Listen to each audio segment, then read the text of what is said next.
உலக மக்கள் அனைவருக்கும் வணக்கம். இப்போது நாம் சிம்மம் ராசியின் வைகாசி மாத ராசி பலன்களை பார்ப்போம். குடும்பம். உங்கள் ராசிநாதனாகிய சூரியன் இம்மாதம் முழுவதும் உங்களுக்கு பக்கபலமாக சஞ்சரிக்கிறார். வைகாசி 6ஆம் தேதி வரை சுக்கிரன் சாதகமாக உள்ளார். வைகாசி 11ஆம் தேதியிலிருந்து புதனும் உங்களுக்கு அனுகூலமாக மாறுகின்றார். இத்தகைய கிரக நிலைகளினால் உங்களுக்கு பல நன்மைகள் ஏற்படும். ஆனால் அஷ்டம ராசியில் செவ்வாய் மற்றும் ராகு இணைந்திருப்பதும், கலத்திரஸ்தானத்தில் சனி பகவானும் ஜீவனஸ்தானத்தில் குருவும் அமர்ந்திருப்பது சிரமங்களை ஏற்படுத்தக்கூடிய கிரக நிலைகளாகும். வருமானத்தை தேவைக்கு ஏற்ப கொடுப்பார் சுக்கிரன்.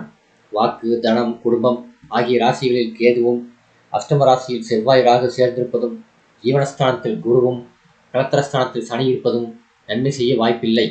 மனைவியின் ஆரோக்கியத்தில் கவனமாக இருக்க வேண்டிய மாதம் இது. சிறு உடல் பிரச்சனையானாலும் மருத்துவரிடம் காட்டி ஆலோசனை பெறுவது அவசியமாகும். உங்கள் உடல் நலனிலும் கவனம் வேண்டும் என்பதை கிரக நிலைகள் குறிப்பிட்டு காட்டுகின்றன.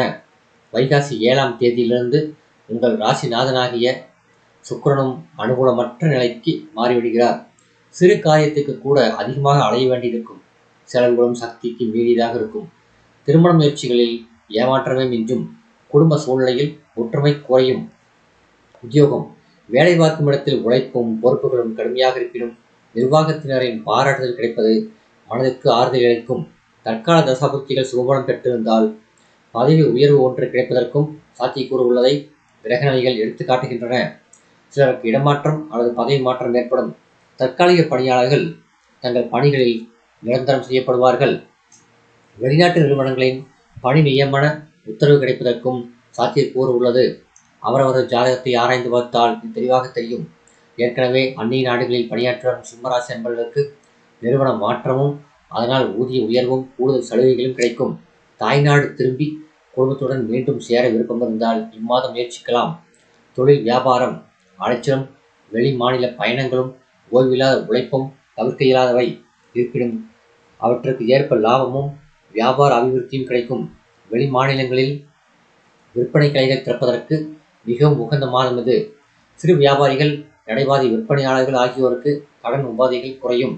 ஏற்றுமதி துறையினருக்கு வெளிநாடுகளிலிருந்து வர வேண்டிய பாக்கிகள் வசூலாகும். கலைத்துறையினர்.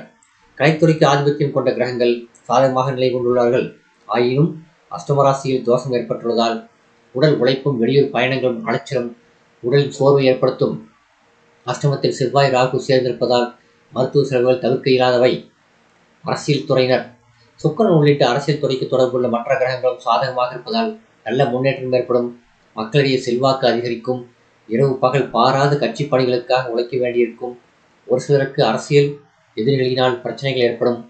இரவு நேரங்களில் தனியே வெளியே செல்ல வேண்டாம். இந்த எச்சரிக்கையை செவ்வாய் ராகுவின் சேர்க்கை உணர்த்துகிறது. மாணவ மாணவியர். மாதம் முழுவதும் கல்விக்கு தொடர்புள்ள கிரகங்கள் அனுகூலமாக நடிப்பதால் கல்வியில் சிறந்த முன்னேற்றம் ஏற்படும். 3ஆம் வாரத்தில் உடல் நலனில் சிறு பின்னடைவு ஏற்பட்டு சிறு சிகிச்சையினால் பூரண குணமடையும். உயர்கல்விக்கு அனைத்து உதவிகளும் கிடைக்கும்.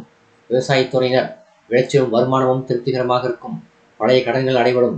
புதிய ஆடு மாடுகள் சேரும். அண்டை நிலத்தாரோடு தொடர்ந்து ஏற்பட்டு வந்த சர்ச்சைகள் சமரசத்தில் தீரும். பெண்மணிகள். நன்மைகளும் பிரச்சனைகளும் கலந்து ஏற்படும் இந்த மாதம். இதற்கு காரணம் சுக்கிரன், சூரியன், புதன் ஆகிய கிரகங்கள் சிறந்த சுபபலம் பெற்றுள்ளதேயாகும். மேலும் ரிஷபத்தில் நிலை கொண்டுள்ள குரு பகவானின் சுபபார்வை உங்கள் ராசிக்கு வாக்கு, தனம், குடும்பம், சுகம், ருண, ரோக, சத்துருஸ்தானங்களுக்கு கிடைப்பதால் அஷ்டமஸ்தான தோஷம் குறைகிறது. பரிகாரம். திருநாகேஸ்வர திருத்தல தரிசனம் நன்மை அளிக்கும். சந்திராஸ்மந்திரங்கள். வைகாசி 18 இரவு முதல் 20 பின்னிரவு வரை. இந்த வீடியோ உங்களுக்கு பிடிச்சிருந்தா லைக் பண்ணுங்க, ஷேர் பண்ணுங்க, சப்ஸ்கிரைப் பண்ணுங்க. நன்றி.